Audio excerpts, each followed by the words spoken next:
اس امام کی بھی نیت کر لیں اور پھر تکبیر لگائیں گے.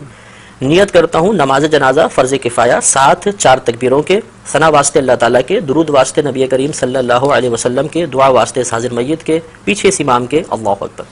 یہ نیت ہوتی ہے. اس میں ایک چیز یاد رکھیں کہ نماز جنازہ میں 2 فرض ہیں اور 3 چیزیں سنت مؤکدہ ہوتی ہیں.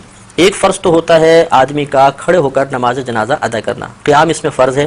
بلا عذر بیٹھ کے پڑھی تو نماز نہیں ہوگی. ہاں کوئی بیمار ہے اس کے ساتھ شرعی عذر لاحق ہے تو بیٹھ کے پڑھے گا، اب ہو جائے گی. اور دوسرا رکن ہوتا ہے 4 تکبیریں. جنازے کی 4 تکبیریں فرض ہیں اور 3 چیزیں اس میں سنت مؤکدہ ہیں، ثنا پڑھنا، درود پاک پڑھنا اور میت کے لیے دعا پڑھنا. یہ 3 سنت مؤکدہ ہیں اور سنت مؤکدہ کا ترک کرنا 1-2 بار کیا تو برا ہے اور اگر عادت ہی بنا لیں تو انسان گناہ گار ہوگا.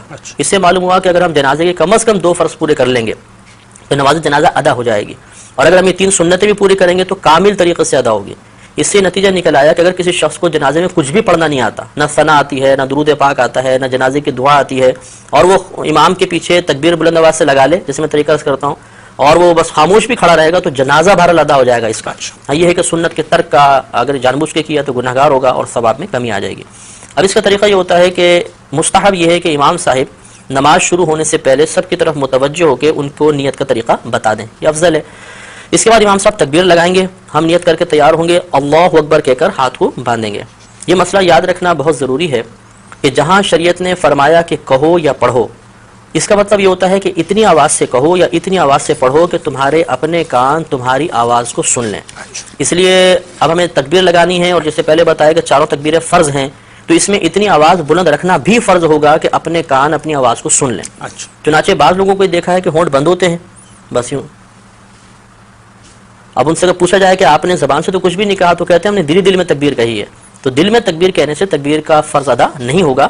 اس لیے امام صاحب تو بہت بلند آواز سے پڑھیں گے جہر کے ساتھ، ہمیں کم از کم اتنی آواز سے اللہ اکبر پیچھے کہنا ہے 4 تکبیروں میں کہ اپنے کان سن لیں، ورنہ فرض ادا نہیں ہوگا اور فرض ادا نہیں ہوا تو یہ نماز بھی ادا نہیں ہوگی.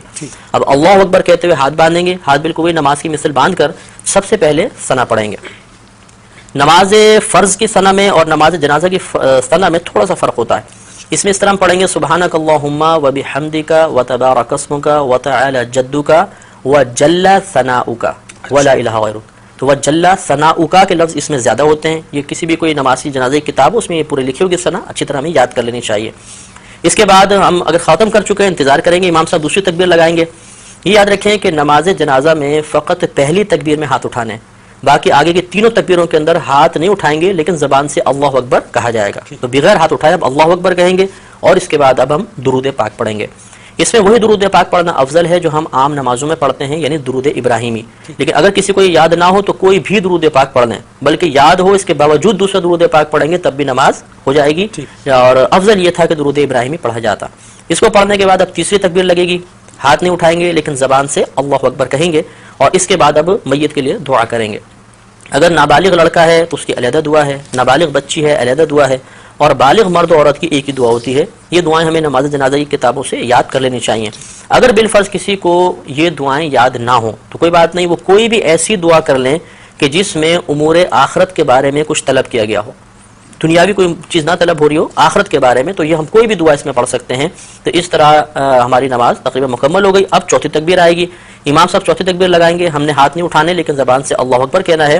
اور یہ اب سنت کریمہ ہے کہ جیسے ہی چوتھی تکبیر لگے اور سلام پھیرے تو ہاتھ کھول دیں، اور ہاتھ کھولنے کے بعد پھر السلام علیکم ورحمۃ اللہ، السلام علیکم ورحمۃ اللہ، دونوں طرف سلام پھیر دیا جائے گا. اب یہ یاد رکھیں کہ جہاں تکبیر کے بعد کچھ پڑھنا ہے اس میں ہاتھ بند رہیں گے، اور جہاں تکبیر کے بعد کچھ نہیں پڑھنا ہوتا وہاں ہاتھ باندھنے کی ضرورت نہیں ہوتی، ہاتھ کھول دیں گے. تو پہلی 3 تکبیروں میں چونکہ تکبیر کے بعد کچھ پڑھنا تھا تو ہاتھ بندے رہے، چوتھی میں کچھ محل ہی نہیں ہے پڑھنے کا تو ہاتھ کھول کر